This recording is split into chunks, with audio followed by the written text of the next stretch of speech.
हमारा जो गांव में काम भइल बा प्रमुख जी के माध्यम से भइल बा, प्रधान के माध्यम से भइल बा, बस ब्लॉक प्रमुख के माध्यम से भइल बा, विधायक के माध्यम से कोनो काम नहीं। उदय नारायण गुप्ता इस क्षेत्र में जो भी समाजवादी पेंशन, विधवा पेंशन के जो पात्र लाभार्थी है उनको हमेशा दिलवाने का काम नहीं क्या भाई 9 रुपए के नहीं ना वोटो मांगे हम तो क्या कैमरा हमनी का वोट देम जा डॉक्टर उदय नारायण गुप्ता का, उनका का वोट नहीं देम जा। नमस्कार, हम बानी दिलीप दीवाना, युवा कवि रहुआ देख रहल बानी भोजपुरिया माटी के लाल। आज हम पहुंचल बानी 331 तमकुही राज विधानसभा क्षेत्र के कौआपट्टी गांव में, और यहाँ पर तमाम सम्मानित जनता से बातचीत हुई कि लल्लू विधायक जी 10 साल में कौन कौन काम करल बानी और वर्तमान सरकार से वो सब कितना संतुष्ट बानी, और ये 331 तमकुही विधानसभा में के विधायक बन के तमाम बातचीत करब हम। का नाम रहे राउर? पवन कुमार गुप्ता।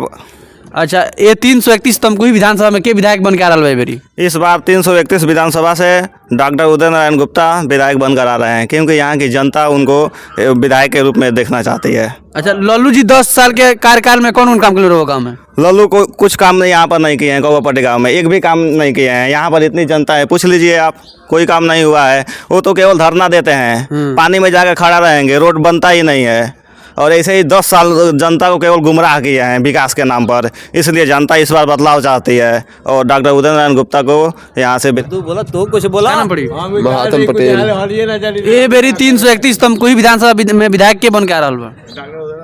अब देखल लेके आवता वोट पड़ी तब न पता लगी कि 10 साल जब विधायक जी कौन काम कर बन रहा काम है? कुछ काम नहीं किया। हमरा यहाँ तो कोनो काम नहीं किया भाई अभी। तो ये भी बदलाव चाहते कि फिर हुआ के चाहता नहीं? बदलाव आदमी चाहता। देखिए बदलाव हो जाए तो बढ़िया बा, हो जाओ तो बढ़िया भाई। पता है क्या बताओ तन क्लियर बताइए। नहीं तो क्लियर है ना। क्वेश्चन का क्या विषय? क्या करा जाएगा क्वेश्चन क्लियर बताइए कि मतलब बदलाव चाहते नहीं कि सब ये यहाँ के विधायक जी रहे प्रदेश में बदलाव चाहते नहीं कि खाली विधानसभा में? बदलाव हो जाए बढ़िया बा। क्या सरकार चाहता नहीं? आ जाइए उदय नारायण गुप्ता क्या अरविंद यादव रोमन में क्या चल बा के 331 तमकुही विधानसभा विधायक बन के आ रहा बा? उदय नारायण गुप्ता। अच्छा हाँ, लल्लू जी रोगा में कौन काम करो? कोनो काम नहीं किया भलेजा। कौन काम नहीं कर ना परसौनी मौजा में कोनो काम नहीं किया भले टोला कौआपट्टी है। वोटो मांगे हम तो क्या कहे? ना हम उनके वोट कैसे देव, हम इनके वोट देव, उदय नारायण गुप्ता के वोट देव। विनय शंकर गुप्ता। रोमन में क्या चल बा के विधायक बन के आ रहा बेरी? उदय गुप्ता। उदय गुप्ता। हाँ। लल्लू जी रोगा में कम करो बनी? कौनो काम ना। कौन काम ना? ना आई वो कल बने हमारा चलन बाकी हम 900 करोड़ रुपए के काम करल बनी, तो 900 करोड़ रुपया मेरा हुआ काम है, कौन रुपए काम भइल बा? 9 रुपया के ना काम नहीं क्या भाई। 9 रुपया के नु काम नहीं क्या भाई। 9 रुपए के नहीं कहे ना वोटो मांगे हम तो क्या कैमरा हुआ? हमनी का वोट देम जा डॉक्टर उदय नारायण गुप्ता का, उनका का वोट नहीं देम जा। हाँ लल्लू जी कौन काम नहीं ना 1 रुपया का काम नहीं खन करा होला। 900 रुपया का एकदम बिल्कुल झूठ बोलता रहे कि हम काम करा होला बानी। ये पूरा परसौनी ग्राम सभा में अजय कुमार लल्लू के कोनो मोड़ पर न वोट नहीं क्या लागल। डॉक्टर उदय नारायण गुप्ता 10 वरिष्ठ ब्लॉक प्रमुख रहल बानी, हर एक मोड़ पर वोट लागल बाटे। हाँ। अच्छा, आपके उदय नारायण गुप्ता जी कितना चांस मतलब विधायक बने? एकदम 100 में 100% गारंटी बा कि वहाँ के 331 विधानसभा से विधायक बन के आए और वहाँ जाके अखिलेश यादव के थी मजबूत बनाए। अच्छा, अखिलेश सरकार के जब रहे तो कौन काम हो रहा? अखिलेश सरकार के रहे तो बहुत काम भइल बाटे। जा रोजगार के मामले में कौन काम? रोड बनल बाटे, रोजगार भी मिलल बाटे, हई राशन कार्ड बनल बा। तो सबसे पहले अखिलेश के ही बनवावल है क्या चाहिए हमारा भाई सरकार। बाबा के? हाँ। आई बहन के बाबा क्या था? बाबा बहुत काम किए हैं यहाँ पर। हाँ, गुंडागर्दी खत्म किए हैं जोगी बाबा। राशन मिलता है हम लोग को, सही है। लेकिन रोजगार का मामला कौन काम? हम उदय नारायण गुप्ता को यहाँ से। हाँ, भाजपा सरकार में युवा खातिर रोजगार खातिर कौन काम भइल बा? बहुत काम हन भइल बाटे, एम्स बनल बाटे, रोड हन बनल बाटे। रोजगार के मामले में कौन काम भइल बा? रोजगार तो बहुत मिल बाटे हमने। कितना मिलल बा? बहुत कुछ रउआ गांव में कब रोजगार? बहुत लेकिन पर बस है जा सरकारी चाहे प्राइवेट संस्था में कौन नाम बता दी? लेकिन कई गो लेकिन नाम हमें भर बाटे। सुरेश कुशवाहा। ये बेरी 331 तमकुही विधानसभा में के विधायक बन के आ रहा बा? विधायक तो एजा से उदय नारायण गुप्ता बनी, जी, लेकिन सरकार बनी बीजेपी के। बीजेपी के? हाँ, ई क्या है? बीजेपी के लहर बा। बीजेपी के लहर बा। बीजेपी के लहर। सब लोग कहता कि समाजवादी पार्टी सरकार में। हाँ, यहाँ से समाजवादी पार्टी के जीत निश्चित बा जी, इस सीट से, विधानसभा से। हाँ, हम लोग प्रत्याशी को देख के यहाँ वोट कर रहे हैं। हाँ, लेकिन सरकार तो उत्तर प्रदेश में योगी सरकार के 5 काम बता दी, कौन काम भइल बा? हमारा योगी सरकार से चाहे समाजवादी सरकार से चाहे कांग्रेस सरकार से हमारा 1 रुपया का लाभ नहीं के नुकसान के सिवा। तो लेकिन बाकी लोग प्रदेश में लोग काहे चाहता नहीं? जैसे वर्तमान वहाँ के कार्य में काम भइल तब न चाहतन काम बताई वो 5 काम बताई वहाँ के कौन काम भइल बा। अब 5 गो काम 5 गो काम तो 50 भइल बा। 5 गो काम के काम तो 5 काम गिनवा दी 50 में।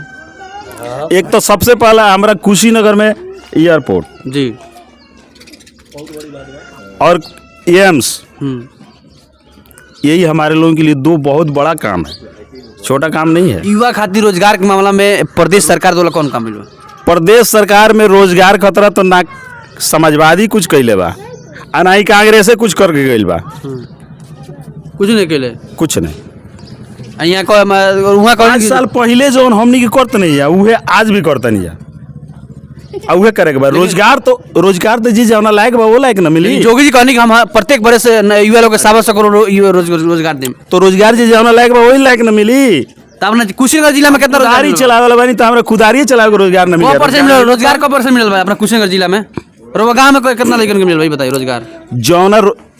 जौना लायक जे रही उहे रोजगार मिली है। हम खुदारी चलाओ तो नहीं है तो खुदारी नहीं चला। मास्टर में ये 5 साल के कार्यकाल में जो मास्टर के लायक बा लड़का वो काम है तो वो मास्टर भइल बा प्राइवेट सेक्टर में चाहे सरकारी में 5 साल के अंतर में। हाँ जेकर लगे मास्टर डिग्री बा वो मास्टर होई। तो रोगा में हमारा गांव में एको मास्टर डिग्री वाला के होई नहीं के तो होई कहां से? रोजगार वाला क्यों नहीं के पढ़ल लिखल क्यों नहीं के? पढ़ल लिखल बा तो जे जान लायक बा वही लायक ना। जी आजकल ई हाई स्कूल है इंटरव्यू के कोनो वैल्यू बा। बड़ी सर्वेश कुमार पटेल। ए बेरी 331 तमकुई विधानसभा में के विधायक बन के आ रहल बा? अभी कोनो आंकड़ा ना लगा सकल जाला कि लल्लू जी रोगा गांव में कौन काम कइले बनी? लल्लू जी तो हमारे गांव में बस चुनाव जब पड़ेला तबे आवेला, यहाँ ना आवेला। 10 साल में कॉल लेल बनी? 10 साल में तो वैसे बस चुनाव जो पड़ेला तब आइए, जहाँ से कोनो और फंक्शन पड़ेला तो बुलाव जाला तब आइए। 900 करोड़ रुपया में कॉल बनी, हम विधानसभा में काम कर तो वही है 900 करोड़ रुपया में कितना काम कर? नहीं उनका माध्यम से तो एको काम अपना गाँव में नहीं भइल। एगो काम नहीं कर हमारा जो गाँव में काम भइल बा प्रमुख जी के माध्यम से भइल बा, प्रधान के माध्यम से भइल बा, बस ब्लॉक प्रमुख के माध्यम से भइल बा, विधायक के माध्यम से कोनो काम नहीं। मेरी भूतकाल देखते हुए और भविष्य में क्या डिसीजन कर जा रहे हैं? विधायक बने जा रहा है विधायक तो देखिए हम तो शुरू से भाजपा ही हैं, लेकिन फिलहाल में इस समय के विधायक पद में सपा से प्रमुख जी हैं हमारे यहाँ के ब्लॉक प्रमुख डॉक्टर उदय नारायण गुप्ता घर के प्रत्याशी हैं, तो हम वोट उन्हीं को करे हैं। डॉक्टर उदय नारायण गुप्ता इस क्षेत्र में जो भी समाजवादी पेंशन, विधवा पेंशन के जो पात्र लाभार्थी हैं उनको हमेशा दिलवाने का प्रयास करते रहे हैं। नारायण गुप्ता इस क्षेत्र में पिछले 15 सालों में जो विकास किए हैं वो शायद ही कोई प्रत्याशी कर पाएगा। सुने में आ रहा है कि टिकट के हेर फेर भई रहता या पूरा क्षेत्र में खाना ना बना? खाना नहीं बना था पूरे ग्राम सभा में इस क्षेत्र में, और जैसे ही पता चला लोगों आम जनता को कि डॉक्टर उदय नारायण गुप्ता को समाजवादी पार्टी ने टिकट दे दिया और तमकुही राज विधानसभा 331 से अपना प्रत्याशी घोषित किया, उसके बाद से पूरे क्षेत्र में मतलब खुशी का माहौल छा गया। जी बिल्कुल। इसलिए जनता इस बार जागरूक है और इस तमकुही राज विधानसभा 331 में वो बदलाव चाहती है और डॉक्टर उदय नारायण गुप्ता को यहाँ से अपना विधायक प्रत्याशी घोषित कर रही है इस बार। जी बिल्कुल। हमने करवानी सर 331 तमकुही राज विधानसभा क्षेत्र के कौवपट्टी गाँव में और जान तमाम सम्मानित जनता के रुझान कि लल्लू जी 10 साल के कार्यकाल में कौन काम कैले बानी और इस सरकार में कौन काम भइल बा और का चाहता जनता, तमाम बात। कैमरामैन के साथ दिलीप दीवाना हुआ कभी। धन्यवाद।